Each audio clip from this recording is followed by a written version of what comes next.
What's up Kai, j'espère que vous allez super bien, je suis très heureux de vous retrouver dans cette nouvelle vidéo éducative qui n'est rien d'autre que la suite de notre série sur les marges en trading. Si vous ne me connaissez pas, je suis Kanaye, trader particulier et sur cette chaîne, je partage avec vous du contenu éducatif. Alors aujourd'hui, nous allons vraiment entrer un peu plus en fait dans la chose, nous allons commencer par parler des marges. La dernière fois, nous avions parlé en fait du solde du compte. Aujourd'hui, nous allons vraiment commencer avec les marges pour que vous ayez une idée un peu plus claire sur la chose, de quoi il s'agit réellement, afin qu'après, la suite puisse être très facile pour vous à comprendre.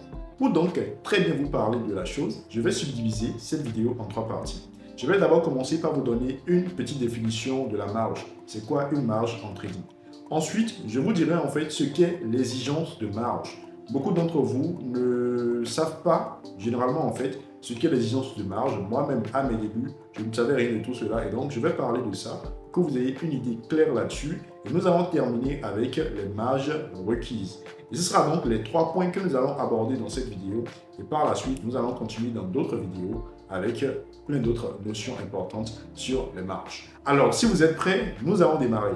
Mais avant de démarrer, je vous invite à liker la vidéo, à vous abonner et à activer la cloche de notification afin de recevoir toutes les prochaines vidéos que je vais tout simplement partager. Sans plus tarder, commençons. La marge, c'est tout simplement la petite partie de votre capital qui sera prise afin de pouvoir exécuter une position. Pour exécuter par exemple une position sur euro-dollar avec un volume peut-être de 100 000 unités, peut-être 100 000 euros, la marge en fait qui sera peut-être exploitée, c'est peut-être juste en fait 1% du volume que vous voulez exécuter. Donc au lieu d'avoir par exemple 100 000 euros sur votre compte, c'est juste 1000 euros dont vous aurez besoin afin que la position sur euro-dollar ne soit exécutée. Et ces 1000 euros seront engagés tant que la position sera ouverte. Dès que la position sera fermée, automatiquement, vous aurez en fait vos 1000 euros qui seront libérés et vous allez pouvoir en fait reprendre en fait voilà, d'autres positions après, ainsi de suite.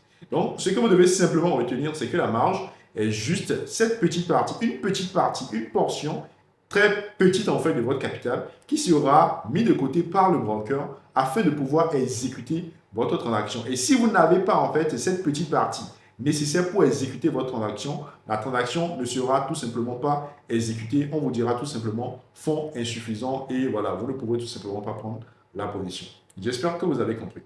Si vous avez compris, c'est magnifique. Nous allons passer à l'étape suivante qui est tout simplement l'exigence de marge. Et là, je dirais un peu plus en détail sur les spécificités au niveau des brokers. L'exigence de marge, c'est tout simplement ce pourcentage de votre position que vous devez obligatoirement avoir avant que la position ne soit exécutée. Je réexplique. Je suppose par exemple, on prend toujours l'exemple d'euro-dollar tout à l'heure, que vous voulez prendre une position à 1 lot, ce qui fait 100 000 euros par exemple. Sur votre compte, vous devez avoir au moins 2000 dollars avant que la position ne soit exécutée. Si vous n'avez pas 2000 dollars, cette position ne sera tout simplement pas exécutée parce que l'exigence de marge n'est pas respectée. De façon simple, ce que vous devez retenir au niveau de l'exigence de marge, c'est tout simplement en fait ce pourcentage-là de votre taille de position que vous devez avoir afin que la position ne soit exécutée. Vous voyez à l'image tout simplement l'exigence de marge au niveau du broker SNES. C'est très faible et même avec de petits comptes, vous pouvez tout simplement exécuter en fait vos différentes transactions. Mais cela peut varier en fonction du broker chez lequel vous êtes. Et ça, c'est l'un des avantages en fait que propose SNES et l'une des raisons pour lesquelles ce serait très intéressant pour vous d'ouvrir un compte chez SNES, surtout si vous n'avez pas un très gros capital. Nous allons maintenant parler de la marge requise. La marge requise est tout simplement un montant spécifique de votre compte dont vous avez besoin pour exécuter une transaction. Si vous prenez une position sur euro-dollar, euro-dollar aura sa marge requise en fonction de l'exigence de marge pour la paire euro-dollar. Si en même temps, après avoir pris la position d'euro-dollar, vous prenez une position sur GBP-USD, GBP-USD également aura en fait sa marge requise. Et l'ensemble en fait de la marge requise pour euro-dollar et pour GBP-USD sera tout simplement en fait la marge utilisée dont on parlera dans une prochaine vidéo pour que vos positions soient tout simplement maintenues. Ce que vous devez donc retenir ici, c'est que la marge requise, c'est le montant fixe de votre capital qui va être pris en compte pour chacune des différentes positions que vous aurez à prendre.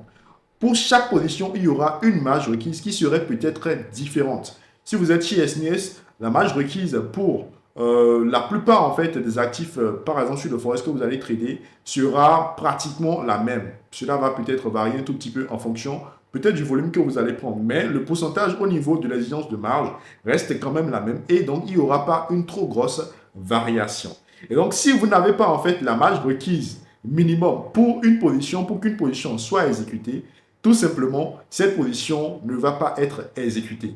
Quand j'ai parlé d'exigence de marge, j'ai parlé en termes de pourcentage. Vous devez avoir un pourcentage requis de la position que vous devez exécuter. Si vous voulez par exemple prendre une position de 1 lot, vous devez avoir un pourcentage de cette position-là. Donc par exemple 0,5% de la quantité que vous voulez exécuter. Mais si au niveau de la marge requise, c'est le montant que vous devez avoir sur votre compte afin que la position soit exécutée. J'espère que vous avez très bien compris. Voilà donc de façon très rapide et très ramassée la définition de la marge, l'exigence de marge et la marge requise en trading. Si vous comprenez toutes ces notions, tout ce qu'on verra par la suite sera très facile pour vous et vous allez très facilement assimiler. Nous voilà à la fin de cette vidéo éducative. Si vous n'avez pas suivi la première vidéo, je laisse le lien en haut à gauche là pour que vous puissiez tout simplement la suivre et comprendre tout ce qu'on a dit jusque-là. Si vous n'êtes pas encore abonné à la chaîne, je vous invite déjà à liker la vidéo, à vous abonner, à activer la cloche de notification et si possible, à partager cette vidéo pour que quelqu'un dans le besoin puisse également comprendre ces différentes notions. Et je vous retrouve très prochainement dans une autre vidéo éducative pour apprendre davantage. N'oubliez surtout pas, dans la description, j'ai laissé quelques liens pour vous, pour que vous puissiez par exemple ouvrir votre compte chez le broker SNES et bénéficier de toutes les offres d'SNES et également voir si possible notre formation sur Fibonacci. À très vite.